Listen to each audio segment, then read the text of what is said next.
حضرت ابو ہریرہ رضی اللہ تعالیٰ عنہ ایک مرتبہ چھت پر چڑھے تو آپ رضی اللہ تعالیٰ عنہ نے وضو کیا اور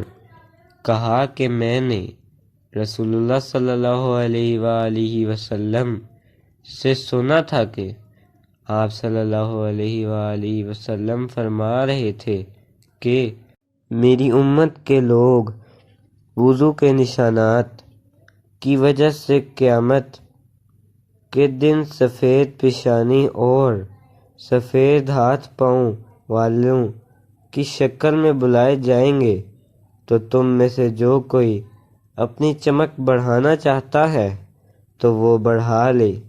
یعنی وضو اچھی طرح کرے۔